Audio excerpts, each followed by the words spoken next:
எல்லாத்தையும் எடுக்கிறா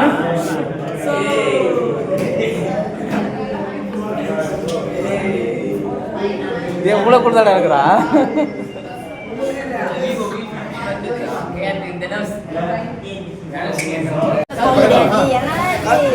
பயாலஜி மாதிரி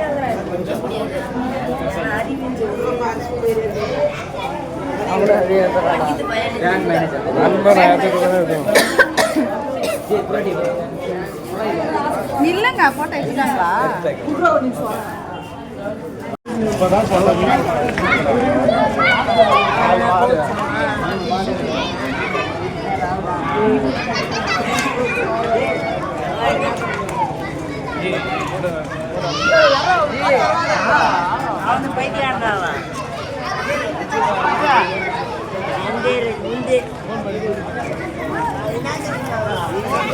இவன் தானே படிக்கிறது இல்லைவா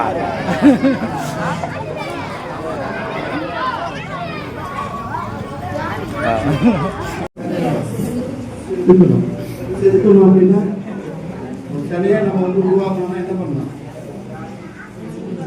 அந்த சிலைக்கு உண்டான கல் இருக்கு இல்லைங்களா? அப்போ அந்த கல் இருக்கிறது எதுலாம் எடுக்கணும்? சிலைக்கு உண்டான சிலைக்கு அப்புறம் கல் வந்து தேவையில்லாதெல்லாம் எடுத்துடணும். தேவையில்லாதெல்லாம் எடுத்தாலும் சரியாக முடியாது. அதனால செதுக்கிறத விட தேவையில்லாதெல்லாம் எடுத்துக்கணும்னா சரியாயிடும். அதே மாதிரி தான் ஒரு மாணவனும் தேவையில்லாத ஒரு விஷயம் உங்கள்கிட்ட இருக்கும், நிறையா கண்டிப்பாக இருக்கும், இல்லாமலாம் இருக்காது. அந்த தேவையில்லாததெல்லாம் வந்து தூக்கி போட்டுட்டுங்க. போட்டிங்கன்னா மட்டும்தான் உங்களால் வந்து கல்வியில் வந்து பிரைட் ஆக முடியும். அதுக்காக தான் சொன்னேன். ஒரு சிலை செய்கிற ஒருத்தர் வந்து என்ன பண்ணினாரா, இங்கே போயிட்டுருக்கிறாரு. போகும்போது ஒரு வடிப்பக்கம் போயிட்டுருக்கிறாரு. போகும்போது அவருக்கு வந்து பார்த்தீங்கன்னா ஒரு மாதிரி நடையில் போயிட்டுருக்கிறாரு. ஒரு மாதிரி ஓய்வு எடுத்து ஒரு இடத்துல வந்து தங்குறாரு. அங்கே பார்த்தோன்னா 2 கல் இருக்குது. அதை நம்ம சும்மாதான் உட்காந்துருக்கலாம், சரி சமயத்தில் தலையை உடைச்சிடலாம் அப்படின்னு சொல்லிட்டு ஒரு கல்லில் போய் எடுத்து உயிர்ச்சி அடிக்கிறாரு. அந்த கல் வந்து கஷ்டப்படுறேன், என்னை வந்து உயிர்ச்சி அடிக்காத, எனக்கு வந்து வலிக்குது அப்படின்னு சொல்லிச்சு. அப்புறம் இன்னொரு கல் வந்து அடிச்சு உயிர்ச்சி அடிக்கிறாரு, தாங்கிடுச்சு.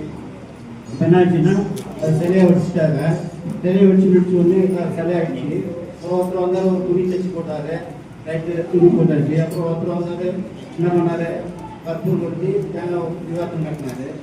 அப்புறம் சிலைக்கு வந்து விவாதம் காட்டி தேங்காய் எங்கே ஓடிக்கிட்டாரு, எங்கே ஓடிக்கிட்டு வலின்னு சொல்லிச்சு வச்ச கல், அந்த கல் தரமாக தான் அடித்தாங்க.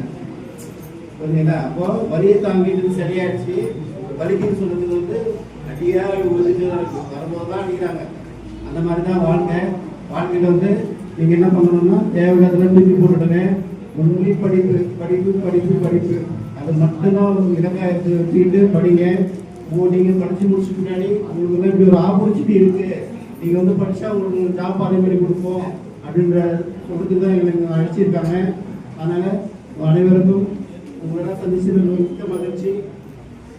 ஆசிரியர் பெருமக்களும் தலைமை ஆசிரியர் அவர்களும் எல்லாருக்கும் என்னுடைய வணக்கத்தை தெரிவித்து கொண்டு உங்கள் அனைவருக்கும் வாழ்த்துக்கள், வணக்கம். உங்களுக்கெல்லாம் புரிஞ்சிருக்கும்னு நினைக்கிறேன். உங்களுக்கு இன்னும் புரியல அப்படின்னா கூட நம்ம பையன் 12 முடிச்ச பிறகு இன்னும் நிறைய சொல்லுவோம். அவங்களை கொண்டு வந்து இன்னும் நிறைய உங்களுக்கு விழிப்புணர்வு வந்து பையனுக்கும் சரி எல்லாருக்கும் கொடுப்போம். அதனால நீங்க கேளுங்க, நம்ம கேட்டாதான் ஏதோ ஒன்று கேட்டாதான் நம்மளுக்கு புது வழி பிறக்கும். நம்ம போற வழியிலேயே போயிட்டு இருந்தோம்னா எதுவுமே நம்மளுக்கு மாறாது. அதனால மாறணும் அப்படின்னா கொஞ்சம் நம்ம மாறி வேற ஏதாவது நம்ம செஞ்சா மட்டும்தான் அது மாறும். அதனால இந்த மாதிரி நிறைய படிச்சவங்க ஸ்டூடெண்ட் கிட்ட கேளுங்க. முன்னாள் யாரெல்லாம் காலேஜ் போறோம்னா அவங்ககிட்ட கேளுங்க, என்ன படிக்கலாம், என் பையன் எது, நிறைய இடத்துல கேட்டுட்டு அதுக்கப்புறம் உங்க பையனை எதுல சேர்த்து டிசைட் பண்ணுங்க. அடுத்தது வந்து பாத்தீங்கன்னா சியோன் பெதஸ்டா இன்ஸ்டிடியூட்ல இருந்து மேடம் அவர்கள் வந்து உங்களுக்கு தெளிவான ஒரு உரையை கொடுப்பாங்க.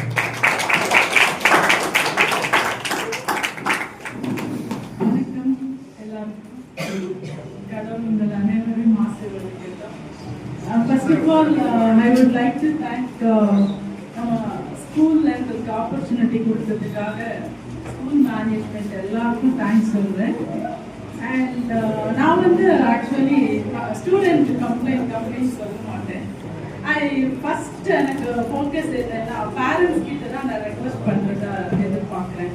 பிகாஸ் என்கிட்ட வந்து ஸ்டூடெண்ட்டுங்களை பார்த்தீங்கன்னா ஸ்டூடெண்ட்டுக்கெல்லாம் கேப்பபிலிட்டி எல்லாருக்குமே காட் வந்து டேலண்ட் கொடுத்து தான் அனுப்புகிறாரு. அது பேரண்ட்ஸான நீங்க அவங்க கிட்ட கண்டுபிடிக்கணும் எதுல நம்ம பிள்ளை ஸ்மார்ட்னு சொல்லிட்டு. அதே போல நம்ம அவங்களுக்கு வந்து என்கரேஜ்மெண்ட், அந்த லவ்வோட அந்த என்கரேஜ்மெண்ட் கொடுக்கணும். ட்ரெஸ் வாங்கி கொடுக்குறோம், சாப்பாடு போடுறோன்னா அது நம்மளுடைய கடமை. அது மீறி நம்ம கொடுக்கறதுல அந்த லவ் அண்ட் எஃபெக்ட் இல்லைங்களா? அவங்கள அரவணைச்சு அவங்களோட பேசணும், நம்ம டைம் ஸ்பெண்ட் பண்ணணும். அவங்களுக்கு என்ன தேவைன்றது அப்பதான் அவங்களால தெரிஞ்சுக்க முடியும். நம்ம வேலைன்னு போயிட்டு நான் காசு கொடுக்குறேன்னா அவங்களால வந்து அவங்களுக்குள்ள என்ன இருக்குதுன்னு அவங்களால கண்டுபிடிக்க முடியாது. ஸோ நம்ம ஃபர்ஸ்ட் அவங்களுக்கு எக்ஸாம்பிளா இருக்கணும். ஆஸ் அ பேரண்ட், நம்ம பேரண்ட்ஸா நம்ம எக்ஸாம்பிளா இருக்கும்போது பிள்ளைங்களுக்கு அந்த இது ஃபியூச்சர் வந்து நல்லா பிரைட்டா இருக்கும். பிளஸ் நீங்க வந்து அவங்கள எப்பவுமே சின்னதுல இருந்தே அதை கேட்க வைக்கணும். என்ன பண்ணணும்னு ஆசைப்படுறேன், பேசுற லாங்குவேஜா இருக்கட்டும், அவங்க வே ஆஃப் ட்ரெஸ்ஸிங்கா இருக்கட்டும், அதெல்லாம் நம்ம தான் மாற்றணும். சரிங்களா? நம்ம சரௌண்டிங் எப்படி இருக்கோ அந்த மாதிரி தான் பிள்ளைங்க வளர்ந்துடுறாங்க இல்லைங்களா? அந்த மாதிரி பழகி அந்த மாதிரி வளர்க்குறாங்க. ஸோ நம்ம அந்த மாதிரி விடாம நம்ம ஸ்டாண்டர்ட் நல்லா வளரணும். இன்னைக்கு நம்ம என்னோட மதரும் ஒரு ஷூ கம்பெனில வேலை செய்யறவங்க தான். சரிங்களா?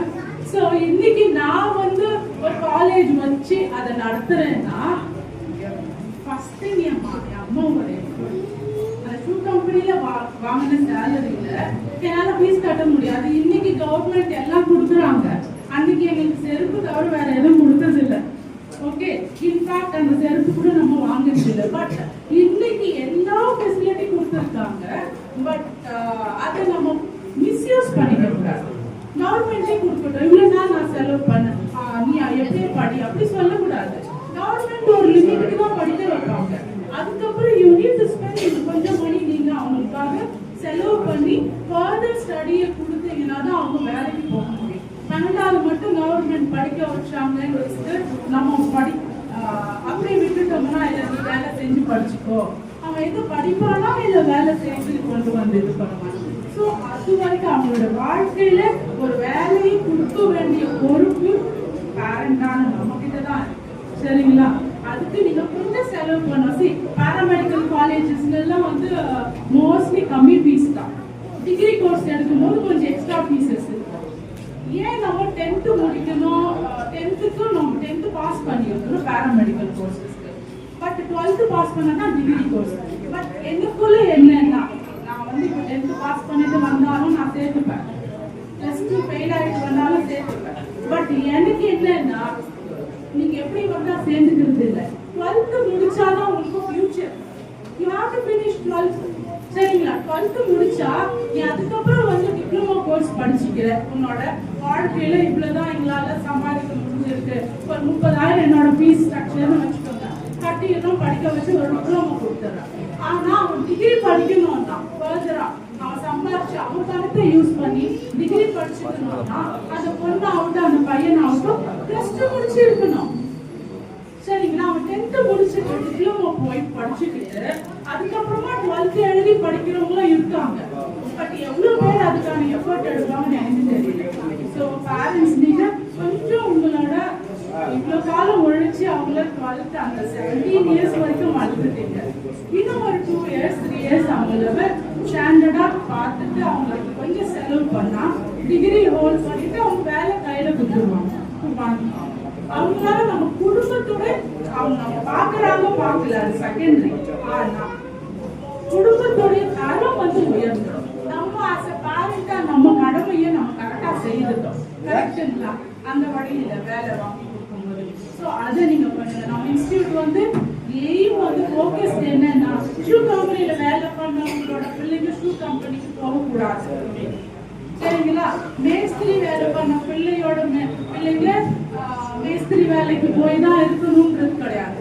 அவங்க டிகிரி படிக்கலாம், லாயர் ஆகலாம், MBBS ஆகலாம், கலெக்டர் ஆகலாம், டெபுட்டி கமிஷனர் ஆகலாம். ஓகே, ஸோ எல்லாமே ஆகலாம். இன்னைக்கு எல்லாமே வெப்சைட்ல இருக்கு. அன்னைக்கு மாதிரி நம்ம வீட்டில் உட்காந்துட்டு எப்படி படிக்கிறது எங்க போறது அப்படின்றதெல்லாம் கிடையாது. நானும் கவர்மெண்ட் ஸ்கூல்ல படிச்ச ஒரு ஸ்டூடெண்ட் தான். சரியா? நான் ஒன்றும் இங்கிலீஷ் மீடியம்ல படிச்சவங்களும் கிடையாது. பட் நம்ம எஃபர்ட் போட்டா எல்லாமே நம்ம பயன்படுது. ஓகே, ஸோ பிள்ளைங்களை என்கரேஜ் பண்ணுங்க, அவங்களுக்கு ஃபோக்கஸ் பண்ணுங்க, அவங்கள வந்து மிஸ்டேக்ஸ் வந்து லைஃப்ல யாருமே மிஸ்டேக்ஸ் பண்ணாது இல்லை. ஆனா மிஸ்டேக்ஸ் பண்ண பிள்ளைங்களை அவன் அவ்வளவுதான் அவ அவ்வளவுதான் அப்படி மட்டும் சொல்லாது. சொல்லி அந்த பிள்ளைங்களோட லைஃப் ஸ்பாயில் பண்ணக்கூடாது. சரி நடந்துருச்சு, முடியும், இந்த பண்ணு சக்சஸ் பண்ணுவ அப்படின்னு as a mother and father எப்பவுமே உங்க சில்ட்ரன்ஸை ஹக் பண்ணுங்க, அரவணைச்சு பிடிச்சு அவங்கள என்கரேஜ் பண்ணுங்க. இதுதான் என்னோடது. எந்த இன்ஸ்டிடியூஷன்ல சேர்றாங்கன்றது முக்கியம் கிடையாது. ஆனா அவங்களுக்கான சப்போர்ட்டை கொடுக்குற பேரண்ட்ஸ் வந்து உங்களோட அரவணைப்பு அவங்களுக்கு ரொம்ப முக்கியம். அதே மாதிரி நான் டிகிரியை விட மெடிக்கல் காலேஜா இல்ல இன்ஜினியரிங் காலேஜ் இந்த மாதிரி ஏன் போகணும்னா, பிளஸ் டூ முடிச்சுட்டு டிகிரி முடிச்சுட்டு ஃபர்தரா என்ன பண்ண போறாங்கன்றது क्वेश्चन மார்க்கா சம்டைம். கரெக்ட் தானே? ஆனா ஒரு மெடிக்கல் ஃபீல்டு சூஸ் பண்ணா லாக்டவுன்ல ஒர்க் பண்ண ஒரே டிபார்ட்மெண்ட் வந்து மெடிக்கல் டிபார்ட்மெண்ட். வியாதி வந்து உலகம் இருக்கிற வரைக்கும் வியாதியும் இருக்கு. வியாதி போயிடுச்சு, இது இல்லவே இல்லை. மெடிசன் வர்றது வந்த வியாதியை கியூர் பண்றதுக்காக தானே தவிர இனிமே இந்த வியாதி வரவே வராதுன்றதுக்கு எதுவுமே கிடையாது. Yes or no? உங்களுக்கு தெரிஞ்சதுதான். ஸோ எல்லாருக்குமே வியாதி வரும். அதுக்கு சப்போர்ட் பண்ண ஒரே டீம் வந்து மெடிக்கல் டீம். அவங்களுக்கு எங்க போனாலும் ஜாப் தான். ஒரு குக்கிராமத்துல போய் நம்ம கல்யாணம் பண்ணி செட்டில் ஆனோம்னாலும் அங்கேயும் ஒரு கிளினிக் இருக்கும். ஒரு குடும்பத்தை சப்போர்ட் பண்ற அளவுக்கு சம்பாதிச்சுக்க முடியும். Yes or no? அதனால நீங்க மெடிக்கல் ஃபீல்டு சூஸ் பண்றது is a best opportunity, best option. அதனால பக்கத்து முன்னாடியெல்லாம் நாங்க தேடி தேடி போயிட்டு இருப்போம். நான் படிச்சது வந்து ஆந்திரால படிச்சேன், ஒர்க் பண்ணது சிஎம்சி, அதுக்கப்புறம் அப்ராட் போயிட்டேன். யாரோட போய் ஷூ கம்பெனியில வேலை பண்ண ஓகே, யாரோட கைடும் கிடையாது.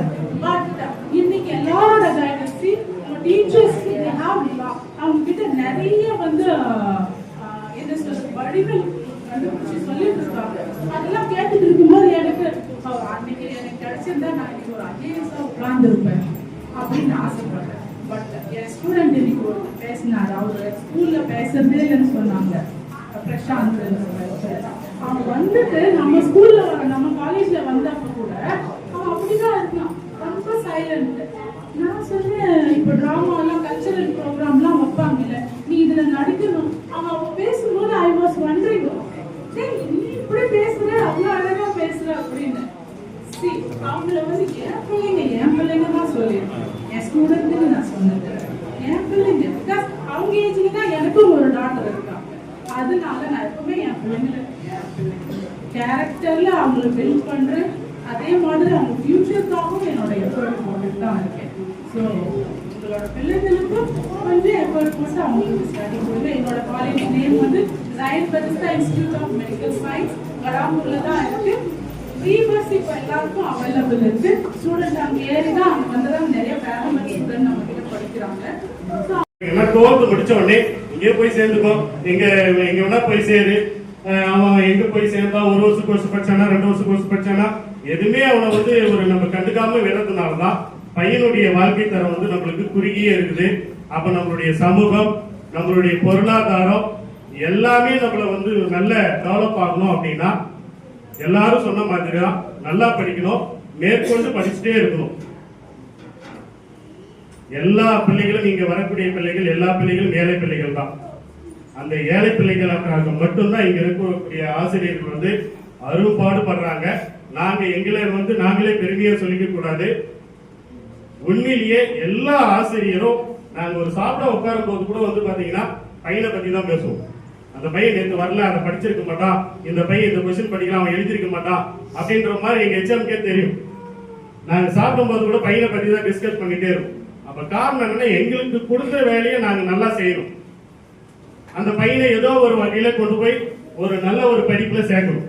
இதுதான் எங்களுடைய மிகப்பெரிய நோக்கம். இதனால எங்களுக்கு வந்து இது கட்டாயம் எல்லாம் கிடையாது. அவர் பிடிஎம் தலைவர் சொன்னார் இல்லையா, இது வந்து எங்களுக்கு கட்டாயம் கிடையாது. நாங்க வந்து 6 மணி, நேற்று கூட நாங்க போகும்போது 6 மணி.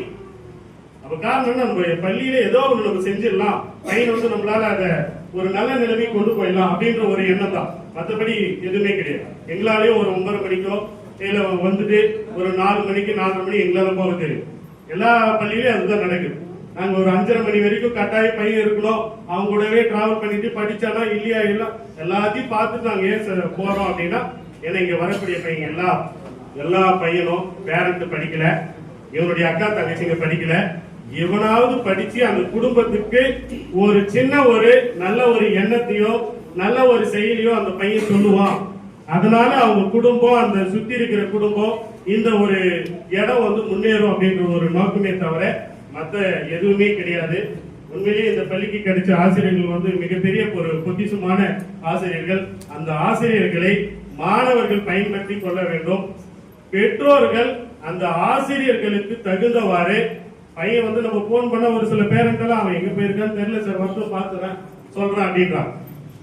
இது இப்படியெல்லாம் நம்ம இருக்கும்போது பையனை வந்து நம்ம எப்படி முன்னேற்ற முடியும்? பையனுக்கே தெரியல பையன் எங்க போயிருக்கிறான் அப்படின்றது பெற்றோருக்கு தெரியல, பெற்றோர் எங்க இருக்காங்கன்றது பையனுக்கு தெரியல. பையன் ஸ்கூலுக்கு வரலன்னு நாங்க போன் பண்றோம், அப்ப பையன் ஸ்கூலுக்கு வரலையா சார் அப்படின்னு கேக்குறாங்க. அப்ப பையன் ஸ்கூலுக்கு போனானா இல்லையான்னு சொல்லி பாக்குறது யாருடைய பொறுப்பு? ஆசிரியர், பெற்றோருடைய பொறுப்பு. அப்ப பெற்றோர்கள் இங்க வந்தா, பையன் வந்து இங்க வந்தாதான் எங்களால படிக்க வைக்க முடியும், வரலன்னா நாங்க எப்படி படிக்க வைக்க முடியும்? இந்த வருஷம் கூட ஒரு 2 மாணவர்கள் வந்து பள்ளிக்கே வரது கிடையாது, 12th படிக்கிறான். அவனை போய் வீட்டுல போய் 3-4 நாள் நாங்க வந்து இன்னொரு ஆசிரியர் நான்லாம் போயிட்டு வண்டி எடுத்துட்டு போயிட்டு அவங்க வீட்டாண்ட போய் நின்று கூட்டு வந்தது. காரணம் என்ன? அவசியம் இல்லை. சரி, ஏதோ வந்துட்டான், 11th பாஸ் பண்ணிட்டான். இப்படி வீட்டுக்கு வந்து அன்னைக்கு ஒரு ஆசிரியர் வந்தா என்னை கூட்டு போய் படிக்க வச்சா, நான் பாஸ் பண்ணிட்டேன், இன்னைக்கு இப்படி இருக்குன்றான்னு ஒரு நாள் சொல்லுவான் இல்லையா? அந்த ஒரு வார்த்தைக்காக மட்டும்தான் நாங்க வந்து அவ்வளவு ரிஸ்க் எடுக்கிறோமே தவிர வேற எந்த ஒரு நோக்கத்துக்காகவும் அந்த ரிஸ்கே கிடையாது. போன வருஷம் படிச்ச பையனுடைய மொத்த வீடும் எங்களுக்கு தெரியும், ஏன்னா அவன் வீட்டுக்கு வந்து வரலன்னு சொல்லிட்டு நாங்க நிறைய தடவை போயிருக்கோம். இந்த முறை அது கொஞ்சம் குறைஞ்சது, இன்னும் ஒரு 2 பேர் 3 பேர் மட்டும் தான் இப்படி இருக்கலாம். அடுத்த வருஷம் அது இன்னும் ரொம்ப குறைஞ்சிட்டு பையன் ஸ்கூலுக்கு வந்துடும். ஏன்னா அதுக்கு முன்னாடி வருஷம் இன்னும் நிறைய இருந்தது, போன வருஷம் கொஞ்சம் குறைஞ்சது. இந்த வருஷம் அது இருக்கவே கூடாது, பையன் ரெகுலரா வந்துடணும். அது பெற்றோர்கள் வந்து ஒத்துழைக்கணும்னு சொல்லி நிறைய நாங்க பேசுறோம். பெற்றோர்கள் வந்து நீங்க ஆசிரியர் சொல்றதை புரிஞ்சுக்கிட்டு அவன் எதுக்காக படிக்கணும், ஏன் படிக்கணும் அப்படின்றத நீங்க அவனை கண்காணிச்சுட்டே இருந்தாதான். ஏன்னா முக்கியமான வருஷம் நீங்க 10-11 வருஷம் படிச்சது படிக்கலைங்க, 10-11 வருஷம் நீங்க படிக்க வச்சதெல்லாம் படிப்பே கிடையாது. இந்த லாஸ்ட் அடுத்த வருஷம் படிக்க போறோம் பாத்தியா, அதுதான் அவனுடைய வாழ்க்கையை நிர்ணயிக்கக்கூடிய படிப்பு. அந்த வருஷத்தை நீங்க சரியாக பயன்படுத்தி ஒவ்வொரு நிமிடமும் ஒவ்வொரு நாளும் பையனை என்ன படிச்ச நம்மளுக்கு தெரியாதுதான், என்ன படிச்ச ஏது படிச்ச, நீங்க என்ன ஒர்க் கொடுத்தாங்க தெரியும்னா நம்ம கேட்கணும். அவன் ஏதோ சொல்லட்டும், போய் கூட சொல்லட்டும், பாத்துக்கலாம். என்ன எழுதுன, என்ன எழுதி இருக்குது பிள்ளை இருக்குது நம்மளுக்கு தெரியல, என்ன எழுதுன, டெஸ்ட் நோட்டு கொடுத்தாங்களா, டெஸ்ட் எழுதுனீங்களா, எவ்வளவு மார்க் வந்தது, இதை டெய்லி அவனை கேட்கணும். படிப்பு மட்டும்தானா, இந்த ஒரு வருஷம் படிடா. நிறைய இங்க பிரச்சனை என்னன்னா பாருங்க, ஒரு முறை ஃபர்ஸ்ட் மிட்டம், அதாவது முதல் திருப்புதல் தேர்வு நடைபெற்றது. பையன் மாடு பிடிக்க போட்டான் ஏரி, இங்க ஏரிக்குட்டின்னு ஒரு ஊரு. மாடு பிடிக்க போயிட்டா பாதி பேர் வரல 12ஆம் வகுப்புல. 12ஆம் வகுப்பு படிக்கிற பையனுக்கு அந்த 12ஆம் வகுப்பு படிக்கக்கூடிய அந்த அவசியமே தெரியாத மாடு பிடிக்கிறதுனால என்ன நன்மை வருது சொல்லுங்க? அடுத்த வருஷம் மாடு பிடிப்பான், 12th வருமா? யோசிச்சு பாரு. அப்ப நம்ம அனுமதிக்கிறது ஃபர்ஸ்ட் தப்பு. யாருடைய தப்பு அப்படின்னு பாத்தீங்கன்னா பெற்றோர்கள் நம்ம தான். அன்னைக்கு அந்த மாதிரி நடக்கக்கூடிய நிகழ்வு எப்பெல்லாம் நடக்குதோ அப்ப பையன் பள்ளிக்கூடத்துக்கு போனானா இல்லையா, சார் வந்தானா இல்லையா, பையன் வந்தவன் சொல்றான் சார் நீங்க வந்து ஏரிக்குட்டி போனீங்கன்னா ஆட்டோ எடுத்துட்டு மொத்த பேர் பிடிச்சிட்டு வந்துடலாம் அப்படின்னு. அந்த மாதிரி அவனுக்கு வந்து இந்த மாதிரி எல்லாம் செயல்கள் வந்து ஈடுபடுறதுனாலதான் நம்ம இன்னமும் நிறைய மேற்படிப்பு படிக்காம இந்த ஒரு 10th படிச்சுட்டு 12th முடிச்சுட்டு ஒரு கம்பெனிக்கு போயிட்டு ஒரு 5000 10,000 இந்த மாதிரி வாங்கிட்டு குறுகிய வாழ்க்கையை வந்து நம்ம வாழ்றோம். அப்ப பையனை ஒரு மேற்படிப்பு, ஒரு பட்டய படிப்பு, முதுகலை படிப்பு, இந்த மாதிரி ஒரு நல்ல அடுத்தடுத்து என்ன படிக்கணும்னு சொல்லி படிக்க வச்சீங்க அப்படின்னா அதுக்கப்புறம் உங்களுக்கு அவன் அறிவுரை சொல்ல போறான், அவனே அவனை டெவலப் பண்ணிக்க போறான், அவனுக்கு கீழே இருக்கிற தங்கச்சிங்க தம்பிங்க அண்ணாவுக்கு அறிவுரை சொல்ல போறான், உங்க குடும்பமே உயரப்போம். இதுதாங்க பேசிக், வேற ஒண்ணுமே கிடையாது. அதனால நாங்க எல்லாருமே இங்க இன்ஸ்டியூட்ல இருந்து வந்திருக்கிற எல்லாருக்கும் கால் பண்ணி நேற்று சொன்னோம். உண்மையிலேயே அவங்க வந்து இல்ல சார் நான் டைம் இல்லை அப்படின்னா யாரும் சொல்லல. அவங்களுக்கு அவசியமா கூட இருக்கலாம், ஆனா கூப்பிட்ட நேரத்துக்கு வந்து எங்களுக்கு வந்து நிறைய விழிப்புணர்வுகள் வந்து மாணவர்கள் வந்து கொடுத்துருக்காங்க. எல்லாத்தையும் பயன்படுத்திக்கோங்க, எல்லாத்தையும் பாருங்க. இங்க புக்கெல்லாம் வச்சிருக்கிறோம் பாருங்க. ஜேஇ என்னென்ன புக்கு, ஜேஇ படிக்கிறதுக்கு என்னென்ன புக் இருக்குது, நீட்டு படிக்கிறதுக்கு என்னென்ன புக் இருக்குது, வேற காம்படிட்டிவ் எக்ஸாம்ல ஒரு டிஎன்பிசி படிக்கிறதுக்கு எல்லா வகையான புக்குகள் வந்து இங்க இருக்குது. உங்களுக்கு தெரியல அப்படின்னா கூட உங்க பையனை கூப்பிட்டு அப்படியே ஒரு முறை பாருங்க, எல்லா புக்கும் இருக்குது. அந்த புக்கை அந்த பையனை ஒரு முறை எடுத்துட்டு வர உங்க வீட்டுக்கு கூட கொடுத்து அனுப்புறோம். அவன் படிச்சுட்டு கூட பார்த்துட்டு கூட எடுத்துட்டு வந்து அடுத்த நாள் கொடுக்கணும், ஒன்றும் பிரச்சனை கிடையாது. அப்படிதான் அப்பதான் அது இருக்குதா இல்லையான்னு அவனுக்கு தெரியும். புரியுதுங்களா? அந்த மாதிரி வந்து தயவு செய்து சார் சொன்ன மாதிரி எந்த பள்ளி, வேலூர் மாவட்டத்திலே வந்து பாத்தீங்கன்னா ஒரு 2 பள்ளிகள் மட்டும்தான் சட்டக்கல்லூரியில் படிக்கிறதுக்காக நம்ம பள்ளியில ஒரு பையன் பாஸ் பண்ணியிருக்கிறான். அவனுக்கு பீஸும் கட்டியாச்சு. அடுத்த வருஷம் அவன் எந்த காலேஜ்ல வேணா போய் சேரலாம். அவன் லாயராக போறான். நம்ம பள்ளியில இருந்து ஒரு பையன் லாயராக போறான். அடுத்த வருஷம் 12th முடிக்கிறதுக்கு முன்னாடியே பாருங்க, அவனுக்கு வந்து எல்லாம் நாங்க தான் எக்ஸாமுக்கு அப்ளை பண்ணோம், நாங்க தான் எக்ஸாமுக்கு எங்க போய் எழுதணும் என்ன பண்ணணும்னு சொல்லி நாங்க தான் வழி காமிச்சோம். எழுதலாம், பாஸ் ஆயிட்டான். அவனுக்கு 30,000 கவர்மெண்டே கொடுத்தது, ஃபீஸ் கட்டிட்டோம், எல்லாம் ரெடியா இருக்குது. இவன் 12th பாஸ் பண்ண போதும். இந்த மாதிரி உங்க பிள்ளைகளும் பயன்படுத்தணும். இவங்க போய் இதை எழுதுறியான்னு கேட்டா இல்ல சார் வேணாம். காரணம் என்னன்னு கேட்டா வேலூர் போடுறாங்க, வேலூர்ல போய் படிக்க சொல்றாங்க, நாமக்கல்ல போய் படிக்க சொல்றாங்க. அதெல்லாம் வேணாம் சார், ரொம்ப தூரமா இருக்குது, ரிஸ்க் எடுக்காம ஏதாவது கிடைக்குங்க உங்களுக்கு. அந்த மாதிரி உங்க பிள்ளைகளும் லாயராகவோ இல்ல ஒரு இன்ஜினியராகவோ நல்ல ஒரு மருத்துவராகவோ ஆக வேண்டும் அப்படின்னா மேற்படி 12ஆம் வகுப்பு முடிச்ச உடனே ஏதோ ஒன்று படிக்கணும். ஆசிரியர் கான்டாக்ட் பண்ணுங்க, நிறுத்திடாதீங்க. கம்பெனிக்கு அனுப்புறோம், இது அனுப்புறோம் எதுவும் நீங்க செஞ்சிடாதீங்க. பையனை நீங்க உங்க கையில வச்சுக்கோங்க. அடுத்த வருஷம் பையன் நிக்க கூடாது, ரெகுலரா வரணும். மேற்படிக்கு எல்லாரும் படிக்கணும். புரியுதுங்களா? ஆமா. அதுக்கப்புறம் வந்து நம்ம தமிழ்நாடு அரசு வந்து பாத்தீங்கன்னா நிறைய திட்டங்கள் வந்து கொண்டு வந்தாங்க. அதுல முக்கியமான திட்டம் அப்படின்னு பார்த்தோம்னா நான் முதல்வன் திட்டம். அந்த நான் முதல்வன் திட்டம் வந்து எதுக்காக கொண்டு வந்தாங்க, அதை பற்றின ஒரு சிறப்பான ஒரு வழிகாட்டு முறைகளை வந்து நம்ம சுரேஷ் முதுகலை ஆசிரியர் அவர்கள் வந்து உங்களிடம் உரையாற்றுவார்.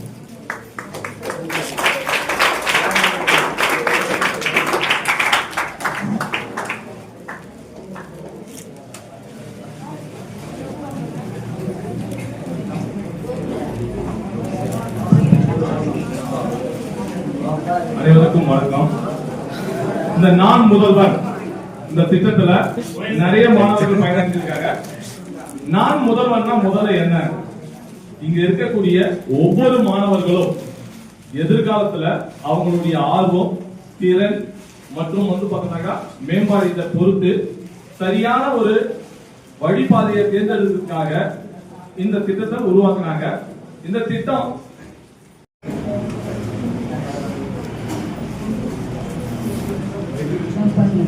மரியாதைக்குரிய நம் பள்ளி தலைமை ஆசிரியர் அவர்களுக்கும், அடுத்து இருபால் ஆசிரியர் பெருமக்களுக்கும், பெற்றோர்களுக்கும், முன்னாள் மாணவர்கள் மற்றும் இப்பள்ளியில் படிக்கக்கூடிய மாணவர்கள் மாணவிகள் அனைவருக்கும் என்னுடைய முதற்கண் வணக்கத்தை தெரிவித்துக் கொள்கின்றேன்.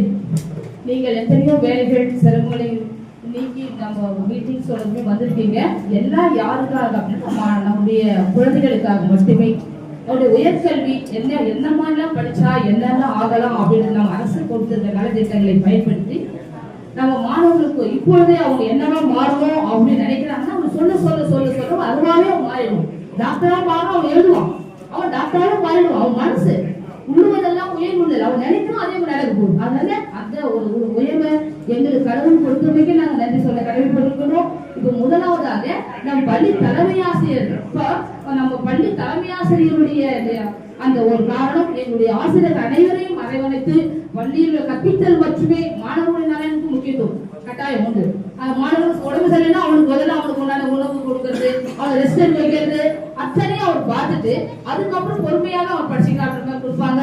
எங்க எல்லாரையும் தட்டி கொடுத்து இந்த வேலை நீங்க முடிச்சுடுவீங்கன்ற எங்க மேல ஒரு நம்பிக்கையும் நாங்க ஆசிரியர்கள் மேல மற்றும் மாணவர்கள் மேல அதிகப்படியான நம்பிக்கை வைத்து மாணவன் எப்படியாவது தேர்ச்சி பெறணும், அவன் நல்ல வழியில போய் நிற்கணும், அவனுடைய காலம் அவன் நிற்கணும், பெற்றோர்களுக்கு மதிப்பு அளிக்கணும். முக்கியமா நான் சொல்றது அதுதான், மாணவர்கள் பெற்றோர்களை மதிக்க வேண்டும். முதல்ல பெற்றோர் சொல்றது கேட்கணும், அவங்கதான் முதல் தெய்வமே. அதுக்கப்புறம் தான் நான் மாதா பிதா குரு தெய்வம் அன்னை ஈன்றார்கள். பிதா வந்து மாணவர்கள் குழந்தைய படிக்கிறது, அவங்களுக்கு என்ன செலவு, அவங்களை எப்படி கொண்டு போகணும்னு நினைக்கிறாங்க. ஆனா குருன்றவங்க நாங்க என்னவோ மாத்தணும், ஏன்னா எல்லா பொறுப்புகளும் எல்லாரும் ஒப்படைச்சிட்டாங்க. ஆகையால பொறுப்புகள் ஒப்படைக்கிறாங்கிறது ஒரே காரணம் இல்ல, எங்களுடைய கடமையும் அதுதான். மாணவர்களை ஒரு நல்வழி படுத்தணும், அவங்களை ஒவ்வொரு நிலையிலும் உயர்த்தி கொடுக்கணும் அப்படின்தான். ஈன்றவளின் பெருநோக்கம் தன்மகளை சான்றோனாக்குதல் அப்படின்னு சொல்லுங்க. ஈன்றவள் தாய் வந்து இந்த குழந்தைய சந்தோஷப்படுவாங்க. ஆனா தன் மகன் என்னவா இருக்கிறான்னு சொல்லும்போது அதை விட பல கோடி மடங்கு சந்தோஷம். அது உணர்ந்தா மட்டும் தெரியும். இப்ப நான் கூட இருக்கேன், எனக்கு அப்பா எல்லாருமே டீச்சர்ஸ்ல இருந்தா இருக்கிறாங்க. ஒரு நார்மல் டீச்சர் ஆகணும் அப்பா ரொம்ப பெருமையா இருக்கும். அவர் இறந்து தருவாயில கூட பாத்தீங்க சொன்னா பெருமையோட சந்தோஷத்தோட இருப்பார். ஆக நாம நல்லா இருந்து நாம மாணவர் நம்ம குழந்தை நல்வழி படுத்தணும். அதுக்காக உங்களுடைய அவங்களோட நீங்க பயணிக்கணும். அவங்க என்ன நினைக்கிறாங்களோ, அவங்க ஸ்கூல் வரத்தை கண்காணிக்கணும், அவங்க எப்படி படிக்கிறாங்க கண்காணிக்கணும், அவனுக்கு என்னவா மாணவர்களை நீங்க கண்காணிக்கணும். ஆசிரியர்களை வந்து நீங்க ஆசிரியர் சில மாணவர்களின் பிள்ளைகள் அதாவது என்ன குறைகளை கேட்கணும். நீங்களே இப்ப பயணிச்சீங்கன்னா அவங்க எல்லாரையும் நாங்க 100% இல்ல, இப்ப 100% அறிவியல் 100% கொடுத்துருவோம். அவங்க எதிர்காலத்தை நல்ல ஒளிமயமாக்குவோம். ஆக பெற்றோர்கள் எங்களுக்கு ரொம்ப சப்போர்ட்டிவா இருக்கணும் அப்படின்றது நாங்க கேட்டுக்கிறோம். இந்த வேலையில மற்ற முன்னாள் மாணவர்கள் பேசுறாங்க, மற்ற ஸ்டூடெண்ட்ல இருந்து வந்திருக்காங்க, அவங்களுக்கு என்னுடைய முதற்கண் வளர்த்து தெரிவித்துக் கொள்கிறேன். அவங்களும் சில கருத்துக்களை சொல்லி என்னென்னலாம் மாறணும் அப்படின்னு ஒரு நல்ல கருத்துக்களை சொல்லி என்னென்னலாம் படிச்சா நல்லா ஈஸியா ஆயிட்டு நல்லா படிச்சு ஒரு நல்ல நிலையில வரணும். எல்லாருமே நினைக்கிறது என்னன்னா மாணவர்கள் நல்ல நிலையில வரணும். நம்ம அரசு நினைக்கிறதும் அதுதான். அதாவது நான் முதல் திட்டம் வந்ததே காரணம் என்ன, மாணவர்கள் எப்ப படிச்சிடறாங்க நின்றுறாங்க என்னவா மாறணும். கட்டாயம் தேர்ச்சி பெற்றுனா மட்டும் போதாது, அவங்க காலேஜ் சேர்த்துற வெளியே எங்களுக்கு சப்போர்ட் இருந்துட்டே இருக்கும். அவங்க முடிச்சாங்கன்னு கூட உண்மையில அவன் காலேஜ்ல போய் சேர்க்கிற வெளியும் ஒரு ஆசிரியருடைய கடமை. காலேஜ் சேர்க்கிற வெளியும் உங்களுக்கு ஏதாச்சும் டவுட்னா எங்களை வந்து கேட்கலாம். நீங்க நாங்க என்ன படிக்க இருக்க உறுதிமொழி எல்லாம் கேட்டோம், சில வழிகாட்டுல நாங்களே செஞ்சு தருவோம். அதை எல்லாரும் நம்பி எல்லோரும் இந்த அளவுக்கு இந்த மீட்டிங் உட்கார்ந்துட்டு கேட்டு சில விஷயங்களை நீங்க பகிர்ந்ததுக்கும் வந்ததுக்கும் நான் மிக்க நன்றி சொல்ல கடமைப்பட்டுக்கிட்டோம். பள்ளி சார்பாகவும் மாணவர் சார்பாகவும் பெற்றோர்கள் அனைவருக்கும் நன்றி சொல்லி விடைபெறுகிறேன்.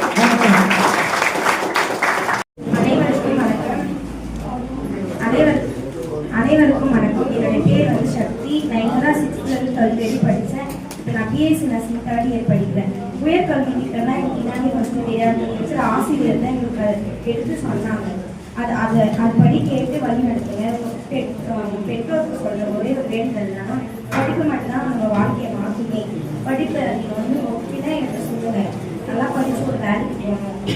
படித்தா மட்டும்தான் மதிக்கிறாங்களே யாராக இருந்தாலுமே. படிப்பு மட்டும் தான் நம்ம வாழ்க்கையை மாற்றணும். ஓகே, நன்றி. அடுத்ததாக நம்ம தமிழ்நாடு அரசு மூலியமாக எல்லா பெற்றோர்களும் வந்து பார்த்தீங்கன்னா நம்மளுக்கு மணற்கேணி ஆப் ஒன்று இருக்குது. அந்த மணற்கேணி ஆப்பை வந்து உங்க செல்லில் வந்து இன்ஸ்டால் பண்ணிக்கணும். அதை பற்றி வந்து நம்மளுடைய வேதியியல் ஆசிரியர் வந்து தெளிவாக உங்களுக்கு சொல்லுவாரு. அதை எப்படி பின்பற்றணும், அதை எப்படி பயன்படுத்தணும் அப்படின்னு சொல்லி.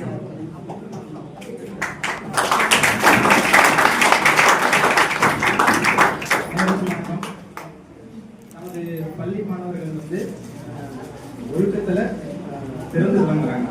பேரணாம்பட்டு வட்டாரத்திலேயே வந்து பாத்தீங்கன்னா 4 பேர் நல்ல விதமா சொல்லக்கூடிய அளவுக்கு இருக்கிறாங்க.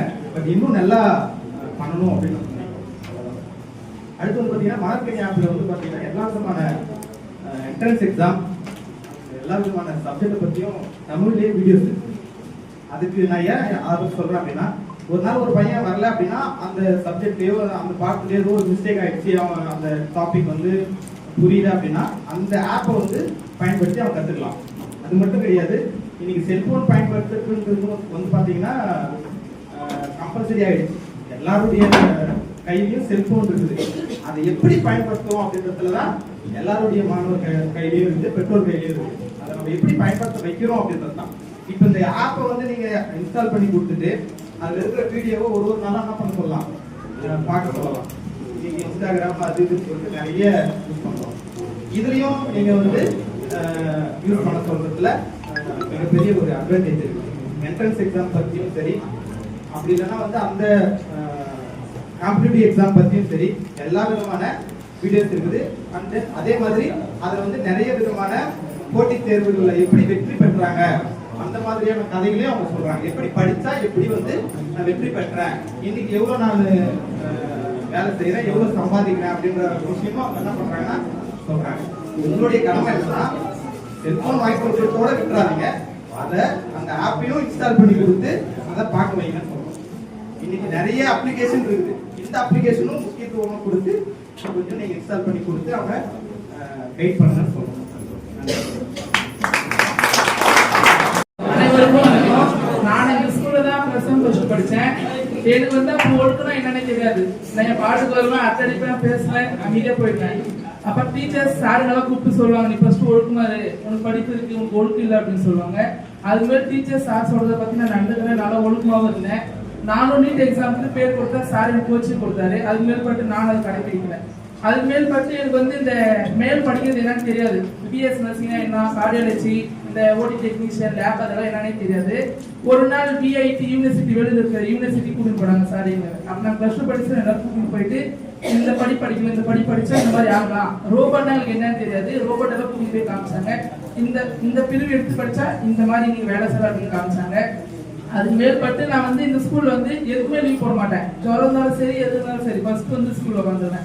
அதுக்கு எனக்கு அட்டனன்ஸ் சொல்லிட்டு ஃபர்ஸ்ட் கொடுத்தாங்க. ஆஃப் இயர்லி எக்ஸாம்ல ஃபர்ஸ்ட் வந்து எனக்கு பாக்ஸிங் கொடுத்தாங்க. என்ன நிறைய ஊக்கப்படுத்துறாங்க. அதுக்கு மேற்பட்டு நான் கவுன்சிலிங் போட்டேன். +2 முடிச்ச பின்னாடி எனக்கு கிருஷ்ணகிரி பாலக்கோடுல இருந்து ஒரு காலேஜ்ல இருந்து ஃபோன் பண்ணாங்க. அங்க வந்து 5 lakhs கட்டு பிஎஸ் நர்சிங் படிக்கலாம் அப்படின்னாங்க. அவ்வளவு காசெல்லாம் கிட்ட இல்லைன்னு சொல்லிட்டு நான் வந்தேன். அதுக்கு மேற்பட்டு விஎஸ்ஐடி வேலூர் சீனிவாசா இன்ஸ்டிடியூட் ஆஃப் டெக்னாலஜின்றது வந்து ஆம்பலூர் காலேஜ் இருக்கு. அங்க போய் நான் சொன்னேன், நான் ஓடி டெக்னீஷியன் வேணும், நான் படிக்கலாமான்னு கேட்டதுக்கு படிக்கலாம் அப்படின்னு எனக்கு நான் சொன்னாங்க. என்கிட்ட காசெல்லாம் இல்லை, நான் கொஞ்சமா தான் கட்டணும்னு சொன்னதுக்கு இங்க காசெல்லாம் நான் ஃபர்ஸ்ட் எதிர்பார்க்க மாட்டோம், பசங்களே ஃபர்ஸ்ட் முக்கியம், அவங்க எதிர்பார்த்து நாங்க நிறைவேற்றுவோம் அப்படின்னு சொன்னாங்க. நான் போய் ஃபர்ஸ்ட் ஒரே ஒரு 500 ரூபாய் கட்டிட்டு தான் உள்ள போனேன். நான் 3 மாசம் படிச்சு ஃபர்ஸ்ட் இயர் எக்ஸாம் எழுதிட்டு எனக்கு 1 ரூபாய் காசே கேட்கல. இதப்பா காசுன்னு கேட்கல. அதுக்கு மேற்பட்டு எங்க அப்பா போய் லோன் எடுத்து 25,000 கட்டிட்டாரு. எங்க காலேஜ்ல வந்து ஃபர்ஸ்ட் எது முக்கியம்னா ஒழுக்கம் தான் முக்கியம். எங்க காலேஜ்ல வந்து சேர்ந்தா அவங்க கனவெல்லாம் நிறைவேற்றுவாங்க எங்க மேம்லாம். நாங்க எங்க ட்ரைனிங் போறோமோ அங்கேயே எங்களுக்கு ஜாப் வாங்கி தந்துருவாங்க. ஓடி டெக்னீஷியன் எடுத்துருக்கேன் எங்க காலேஜ்ல. நான் வந்து நாமக்கல் தங்கம் ஹாஸ்பிட்டல் வந்து ட்ரைனிங் போனேன். அங்கேயே எனக்கு ஜாப் தரணும்னு சொல்லிட்டாங்க. கேர்ள்ஸ்ங்கெல்லாம் நர்சிங் எடுத்து படிச்சா அவங்க வந்து நாராயணா வேலூர் பெங்களூர்ல இருக்க நாராயணா ஹாஸ்பிட்டல் போய் ட்ரைனிங் எடுத்தாங்க. அங்கேயே ஜாப் வாங்கி தரணும்னு சொல்லிட்டாங்க. எனக்கு அங்க வந்து பர்சனாலிட்டி கிளாஸ் எல்லாம் கத்துறாங்க. எப்படி நின்று பேசணும், எங்க எப்படி பேசணும், எப்படி இருக்கணும், எப்படி ட்ரெஸ் கோட் பண்ணணும், அதெல்லாம் கத்துறாங்க. நான் வந்து இன் பண்ணாமலாம் போவேன். இன் பண்ணி அவங்களும் கூப்பிட்டு சொல்லுவாங்க, இல்லை நான் இன் பண்ணுமா அப்படின்னு சொல்லுவாங்க. நாங்க இன் பண்ணிட்டு அங்க வந்து ஒழுக்கத்தை கடைபிடிச்சோம். எல்லாமே நல்லா படிங்க, எங்க காலேஜுக்கு வந்தா நல்லா படிக்கலாம், நல்லா நாங்க நிறைவேற்றுவோம் எல்லா கடமையும்.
Hallelujah, hallelujah, hallelujah.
நடனத்தை பாராட்டி சதீஷ் அங்க 200 ரூபாய்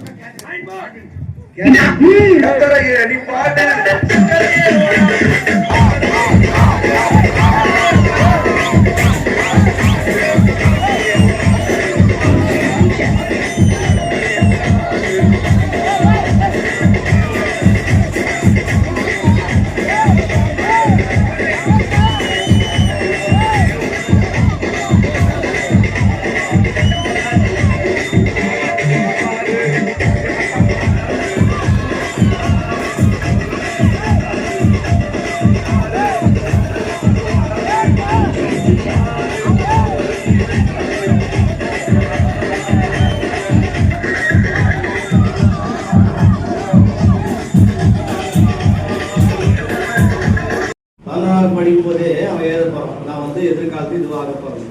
அதுக்கு நேற்று தான் நாங்கள் ஐடியா கொடுத்தோம். அவ்வளோ சீக்கிரத்தில் எங்கள் டீச்சர்ஸ் என்ன பண்ண ஏது பண்ணுறது உடனே நைட்டு சாயந்தரம் 6:30 மணிலிருந்து எல்லா வேலை செஞ்சு கொடுத்துட்டு போனாங்க. அதுக்கப்புறம் இந்த பேனர்கள்லாம் ரெடி பண்ணுறதுக்கு உடனே எல்லாமே ஆசிரியர் தான். எங்கள் ஆசிரியருக்கு ரொம்ப நான் நன்றி கடன்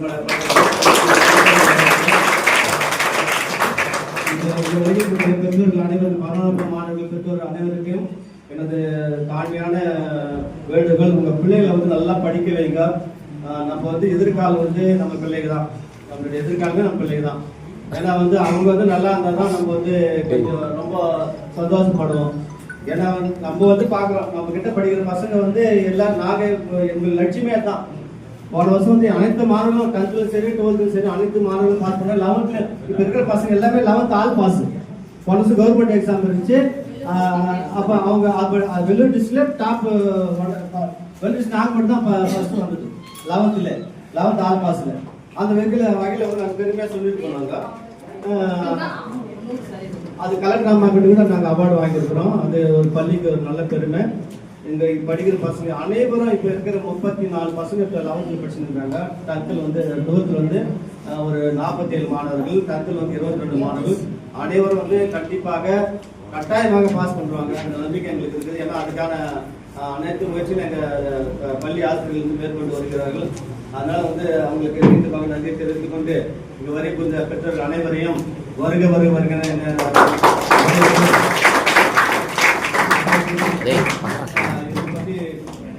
விரிவாக அந்த சிஜி கிளாஸை பற்றி அந்த டீச்சர்ஸ் சொல்லுவாங்க.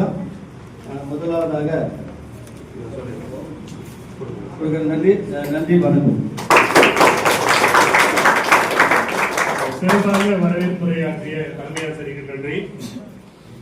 அடுத்ததாக சிறப்பு அழைப்பாளர் இப்பள்ளியினுடைய PTA தலைவர் அவர்களை ஒரு சில வார்த்தைகள் பேசுமாறு அன்புடன் அழைக்கிறேன். இந்த நிகழ்வினுடைய முக்கிய நோக்கம் 11ஆம் வகுப்பு மாணவர்களுக்கு உயர்கல்வியில் அனைவரும் சேர வேண்டும் என்ற மிகப்பெரிய ஒரு நோக்கம். இந்த நிகழ்வுக்கு வருகை புரிந்திருக்கிற நம்ம பெற்றோர்கள் ஆசிரியர்கள் அனைவருக்கும் நன்றியை தெரிவித்துக் கொண்டு முதலாவதாக வரவேற்புரை தலைமை ஆசிரியர்.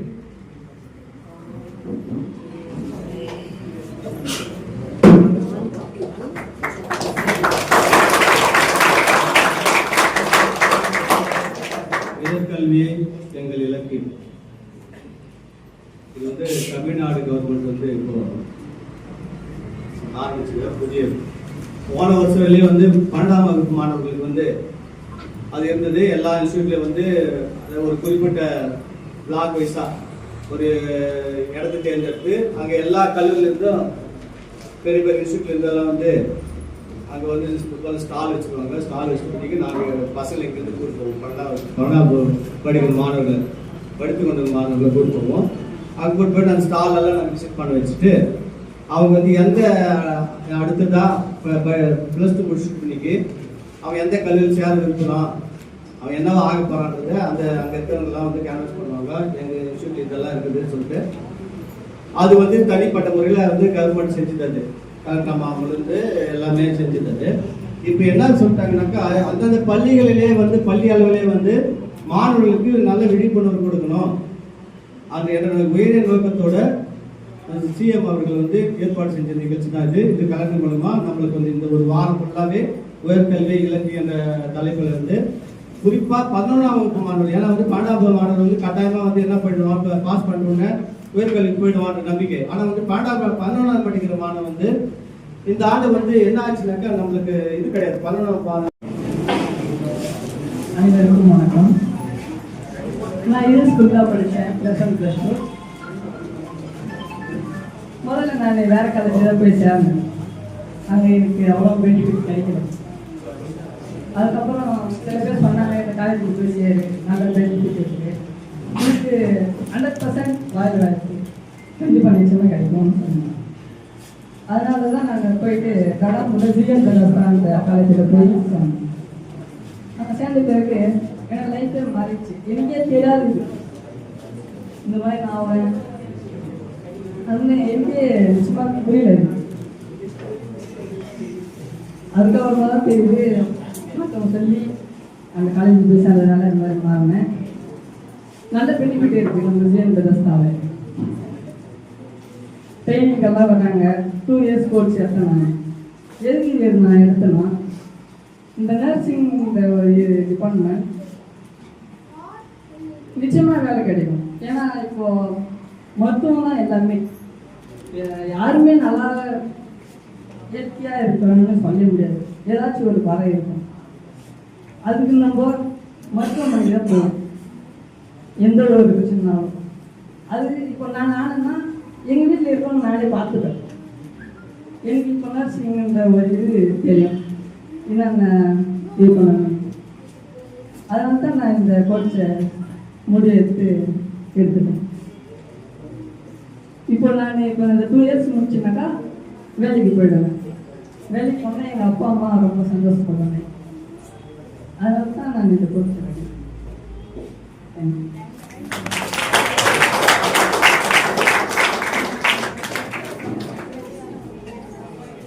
அதாவது இவன் இப்படி பேசுவானா அப்படின்றது எனக்கு இப்பதான் தெரியும். ஏன்னா எங்க மாணவன்